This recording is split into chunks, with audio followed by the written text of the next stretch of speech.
Hey guys, what's going on? So, this is a video that I wanted to showcase why I stopped using Sharpshooter and why I started to think that maybe it's not that great.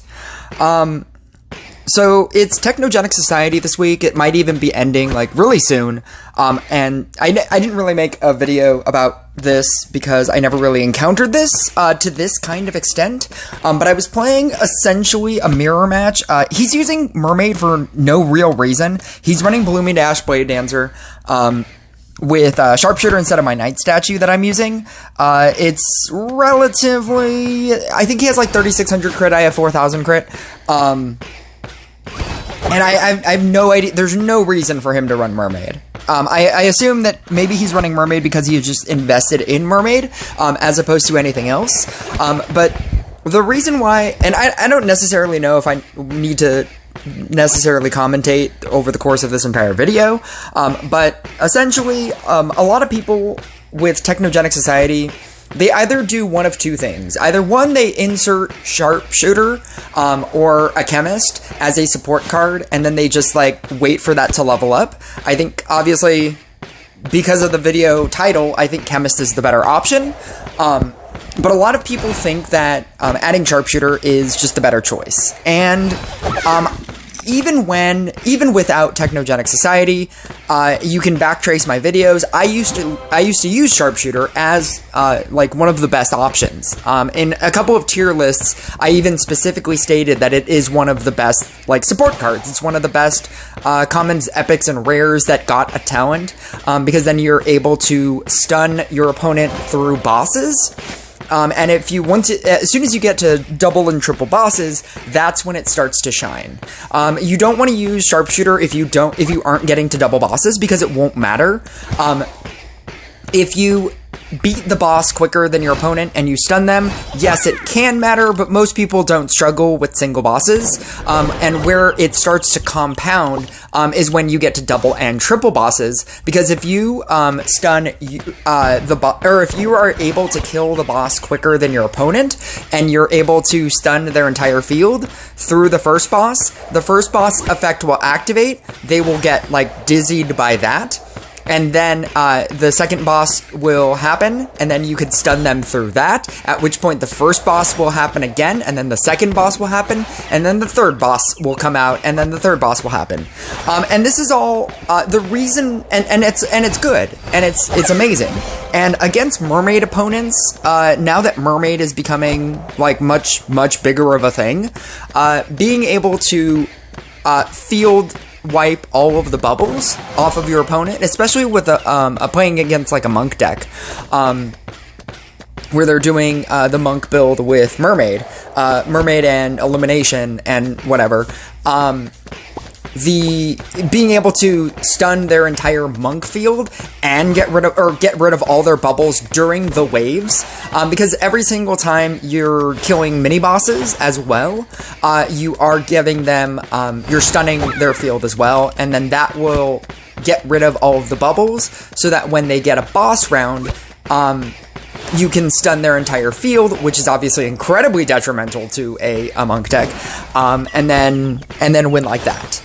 But this entire thing is a video on why I stopped using Sharpshooter, and even through Technogenic Society, when it is the easiest to run a Sharpshooter, specifically because it just levels up on its own and it just has to exist on the field and you can just play around it. You could have the amount of Sharpshooters that you want, and then just merge out the ones that you don't want, and then, you know, and then the ones that you do want will upgrade to level 6s, level 7s, and then you will be able to full stun them. The reason why I still don't use it, even with Technogenic Society, is because the loss in damage that you are obtaining because you're running Sharpshooter as opposed to any other defense down, like Knight statue, where you're getting attack speed and crit chance, Chemist, where you're getting the defense down and the destruction, the armor destruction, Trapper, where you're getting the slow and the armor destruction, anything else, to run anything else in your deck, is better because for the very simple reason that if you cannot out damage your opponent and they are because you're suffering a damage loss because you're running Sharpshooter as opposed to a better support card that increases your damage, because you are running a support card, if you can't continuously kill bosses quicker than your opponent, eventually what will start to happen is your stun doesn't matter. If you can't kill bosses, then you can't stun them. And if you can't stun them, then your Sharpshooter starts to do less and less and less over the course of the game. Playing against a Sharpshooter with a Blue Moon Dash Blade Dancer deck it's not easy, but you have to wait because every time you move something, your thing isn't getting a shield anymore. You have to wait till it gets stunned and then move a Blade Dancer. And so at the very least, if you have like 2 Portal Keepers, and I do it like way late in this game. I didn't think that it was like mattering until like way late in this game, so I didn't really focus on it. But the way that you do it is once you kill the first boss, because you should be able to outdamage your opponent. Once you kill the first boss, and then you get stunned, you have to wait until your unit gets stunned. Then with the Portal Keeper, move the unit. And then you'll be able to have at least 2 units attacking, and then the other ones should come off of cooldown like reasonably soon, depending on how quickly they kill the boss, and then how quickly you can kill the boss. But essentially what happens in this game, it's way late in the game, we get into like, I want to say triple bosses, because of course it was going to go really, really long. And what ends up happening is just he just can't kill bosses. And if he had anything else, he obviously definitely shouldn't be running Mermaid, because there's no real reason to. Because like if you're playing against, if he's running Mermaid for the reason of like, oh well, if I'm playing against a mirror match, like if the other person is playing Sharpshooter, the Mermaid isn't gonna matter, because like I said again, when there's so many mini bosses over the course of the late rounds, that if your opponent is running Sharpshooter, your Mermaid bubbles aren't going to help you, because they're going to nuke all of them down, then nuke all of them down again, and then nuke all of them down again, and then you're going to have like 1 activation for the boss. That's assuming you save it, and it's not good enough. And so if he's going to run Sharpshooter, at the very least he should be running a damage hero. Like even a trainer would be better.